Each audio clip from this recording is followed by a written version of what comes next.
अस्सलाम वालेकुम dear aspirants, I am Saftan Ali from MK preparations. और आज की इस वीडियो में हम डिस्कस करने जा रहे हैं एफपीएससी लेक्चरर बायोलॉजी का ओरिजिनल पेपर जो आज 13 मई को कंडक्ट हुआ है। सारा पेपर हम डिस्कस करेंगे ताकि आप लोगों को मैक्सिमम क्वेश्चंस के करेक्ट आंसर्स और उनके एक्सप्लेनेशन पता चल सके। तो आगाज करते हैं। पहला क्वेश्चन है, in a mosquito population a few individuals already carry a gene variant that reduces the effect of an insecticide।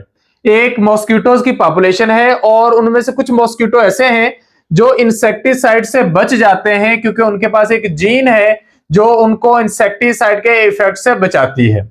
After repeated spraying, जब बार बार स्प्रे होता है, दैट वेरिएंट बिकम्स कॉमन, वो वेरिएंट डेफिनेटली बढ़ता चला जाता है क्योंकि जो जिनके पास वो जीन नहीं है वो सरवाइव नहीं कर पाते, ये सरवाइव कर जाते हैं। Which process best explains this change. तो हमने देखना है कि हमारा करेक्ट आंसर इसमें क्या है। तो ऑप्शन ए है इनहेरिटेंस ऑफ एक्वायर्ड करेक्टर। ऐसा नहीं है कि मच्छर स्प्रे के बाद करेक्टर को अक्वायर कर रहे हैं, एक्चुअली करेक्टर उनके अंदर पहले से मौजूद है, तो ये हमारा करेक्ट आंसर नहीं है। Spontaneous generation of useful trait after exposure, है तो ये यूजफुल ट्रेट लेकिन ये अभी नहीं आई, ये ऑलरेडी म्यूटेशन से उनके अंदर पहले से मौजूद है। ऐसा नहीं है कि अभी आई है, पहले से मौजूद है, तो ये भी करेक्ट आंसर नहीं है। Use and disuse of body structure, ये भी नहीं है। लास्ट है natural selection acting on pre existing variation. तो प्री एग्जिस्टिंग वेरिएशन पहले से मौजूद है, उनमें से वो सरवाइव करते जा रहे हैं जिनके अंदर वो वेरिएशन है, यानी कि ऑर्गेनिज्म नेचर के अकॉर्डिंग सिलेक्ट हो रहे हैं। सो ये हमारा करेक्ट आंसर है, natural selection acting on pre existing variation. Next question है, which is the least compatible with Lamarck's explanation of evolution. Lamarck's की थ्योरी है इनहेरिटेंस ऑफ एक्वायर्ड कैरेक्टर, कि ऑर्गेनिज्म किसी कैरेक्टर को एक्वायर करते हैं और अगली जनरेशन में ले जाते हैं। तो यहां पर हमने देखना है कौन सी स्टेटमेंट उसके साथ मैच नहीं करती। तो पहली स्टेटमेंट है random mutations appear before environment needs them. अभी इन्वायरमेंट को उसकी जरूरत नहीं है और म्यूटेशंस रैंडमली हो रही हैं, तो ये वाली जो बात है ये बिल्कुल भी मैच नहीं करती लेमार्क के आइडिया के साथ, क्योंकि लेमार्क रैंडम म्यूटेशन की बात ही नहीं करता। वो कहता है कि ऑर्गेनिज्म अपनी जरूरत के मुताबिक कैरेक्टर्स एक्वायर करते हैं और फिर उनको इनहेरिट करते हैं। तो पहला ऑप्शन उसके साथ लीस्ट कंपैटिबल है, यही हमारा आंसर है। दूसरा ऑप्शन है offspring tend to resemble their parent, ये मैच करता है। Organisms interact with their surrounding, ये भी लेमार्क की थ्योरी के साथ मैच करता है। और environmental conditions can influence survival, यानी कि माँ बाप के जैसे ही बच्चे होंगे, ये इनहेरिटेंस ऑफ एक्वायर्ड कैरेक्टर की बात है। ऑर्गेनिज्म अपने सराउंडिंग के साथ इंटरैक्ट करता है और इन्वायरमेंट भी इन्फ्लुएंस करता है। तो ये तीन बातें लेमार्क की थ्योरी के साथ कंपैटिबल है, पहली बात कंपैटिबल नहीं है। नेक्स्ट है, what event is essential at the start of allopatric speciation. तो एलोपैट्रिक स्पेसिएशन वो होती है जिसमें जियोग्राफिकल बैरियर्स की वजह से जीन फ्लो कम हो जाता है और ऑर्गेनिजम्स एक दूसरे से डिफरेंट होना शुरू हो जाते हैं और न्यू स्पीशीज इवॉल्व हो जाती हैं। तो यही हमारा करेक्ट आंसर है। तो जियोग्राफिक सेपरेशन या जियोग्राफिक आइसोलेशन इसी का ही दूसरा नाम है। Both populations of frog can mate, अगर किसी जगह पर फ्रॉग की दो पॉपुलेशंस मैटिंग करती हैं लेकिन उनके एम्ब्रियो सरवाइव नहीं करते and they do not develop into adult, तो ये किस तरह की एग्जांपल है? इसको हम बोलते हैं पोस्ट जाइगोटिक जो है आइसोलेशन, क्योंकि जाइगोट बनने के बाद, फर्टिलाइजेशन होने के बाद जो हाइब्रिड है वो सरवाइव नहीं कर रहा, तो इसको हम पोस्ट जाइगोटिक आइसोलेशन का नाम देते हैं। नेक्स्ट है क्रॉसिंग ओवर मोस्टली अकर ड्यूरिंग। तो मियोसिस में जो होती है स्टेज प्रोफेज 1 वो होती है लेप्टोटीन, जाइगोटीन, पैकिटीन, डिप्लोटीन और डायाकाइनेसिस। उनमें से जो तीसरी स्टेज है यानी कि पैकिटीन 1, मियोसिस 1 की स्टेज पैकिटीन, इसके दौरान क्रॉसिंग ओवर का प्रोसेस होता है। So B is correct answer. Next है homologous chromosomes line up as pairs at the equator during. तो होमोलोगस क्रोमोसोम्स जो होते हैं वो इक्वेटर पर लाइन अप होते हैं। इक्वेटर यानी कि इक्वाटोरियल प्लेट, मेटाफेज प्लेट। तो chromosomes actually metaphase of meiosis 1 के दौरान जो होते हैं होमोलोगस क्रोमोसोम्स लाइन अप होते हैं। अगर होमोलोगस क्रोमोसोम्स की बात ना हो रही होती, सिंपल जो है क्रोमैटिड्स की बात हो रही होती, तो मियोसिस 2 हमारा करेक्ट आंसर होना था, लेकिन यहाँ पे B is the correct answer. Next है sexual reproduction restores diploid chromosome number at fertilization because meiosis produces. Meiosis से हैप्लॉयड गमीट बनते हैं तो उससे क्रोमोसोम नंबर रिस्टोर हो जाता है, यानी कि दो पेरेंट हैं, ये भी डिप्लॉयड और ये भी डिप्लॉयड। इसके गमीट मियोसिस से हैप्लॉयड बने, इसके गमीट मियोसिस से हैप्लॉयड बने, और नेक्स्ट जनरेशन में दो हैप्लॉयड गमीट मिलकर दोबारा से डिप्लॉयड ऑर्गेनिज्म बना देते हैं। तो क्रोमोसोम नंबर जो पेरेंट्स के अंदर था वही ऑफस्प्रिंग्स में दोबारा से आ गया है। तो यहां पर रीजन क्या है कि मियोसिस क्या कर रही है, हैप्लॉयड गमीट्स प्रोड्यूस कर रही है। नेक्स्ट है a child receives enough calories from starchy food.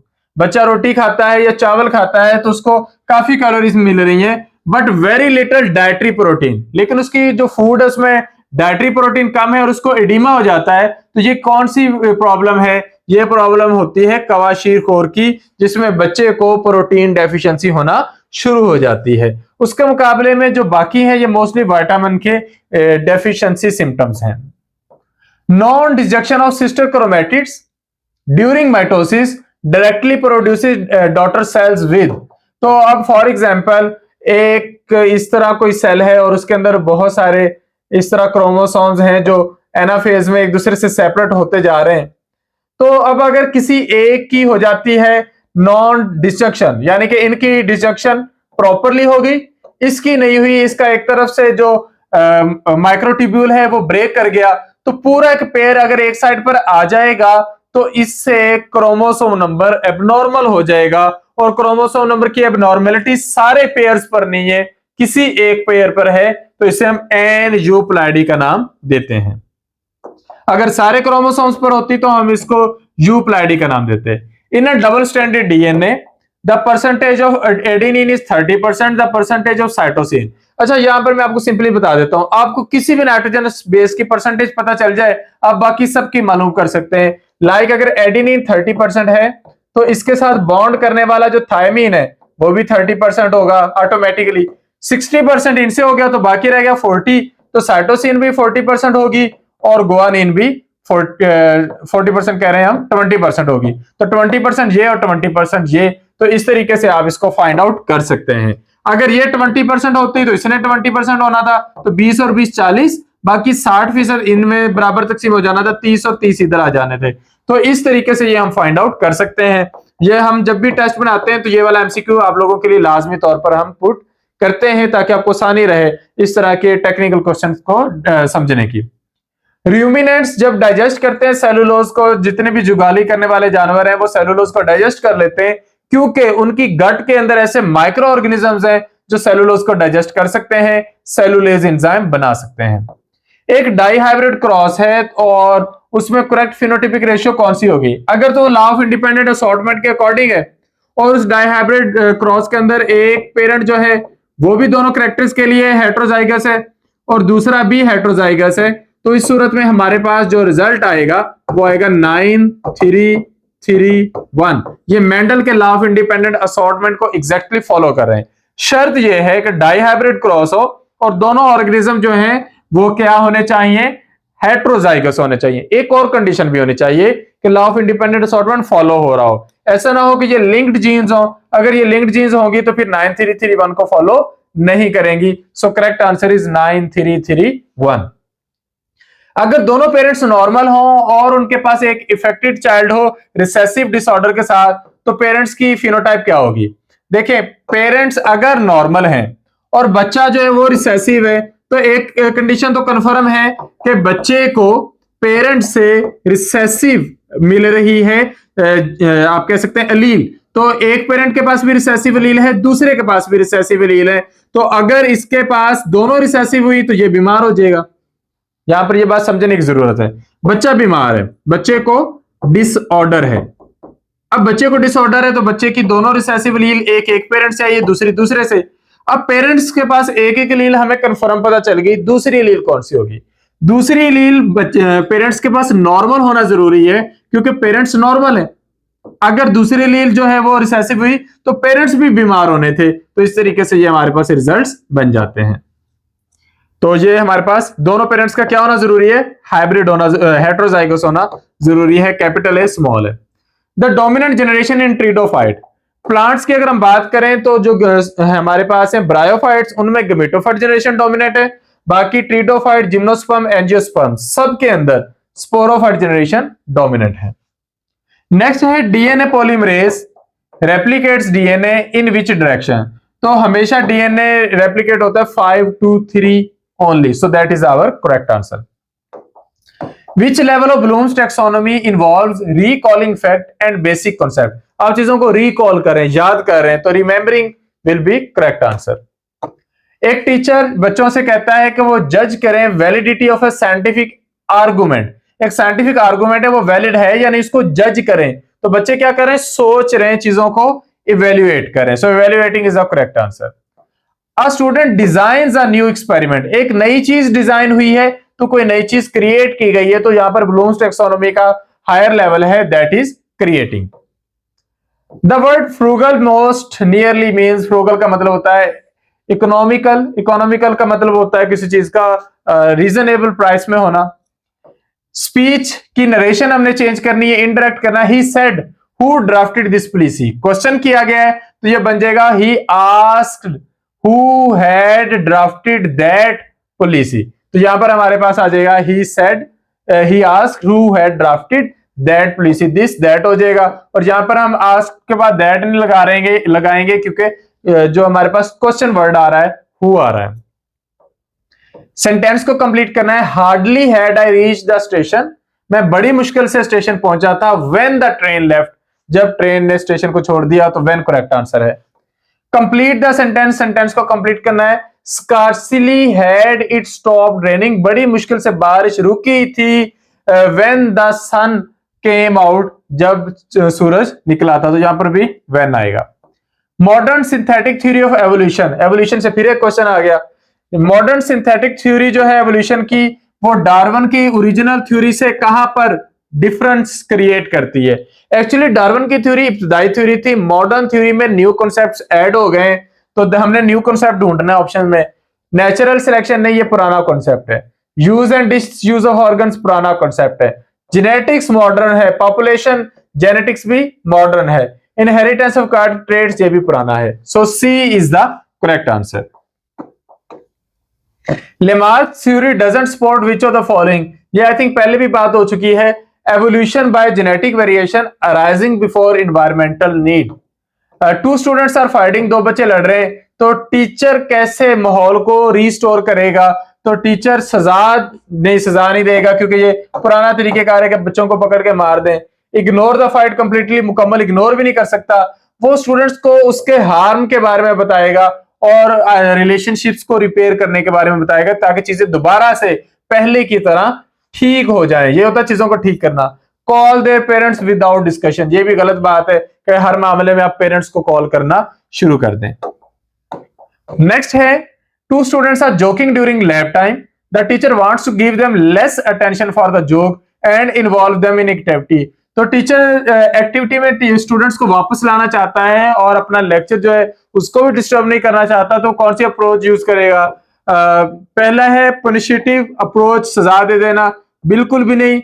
Restorative approach, ये भी नहीं है क्योंकि अभी लड़ाई वगैरह नहीं हुई, वो जस्ट जोक कर रहे हैं, तो वो प्लान्ड वे में इग्नोर करेगा और साथ इस तरह की कोई बात करेगा कि वो उनको रीडायरेक्ट कर दे टुवर्ड्स लेक्चर, उनसे कोई क्वेश्चन वगैरह किया जा सकता है।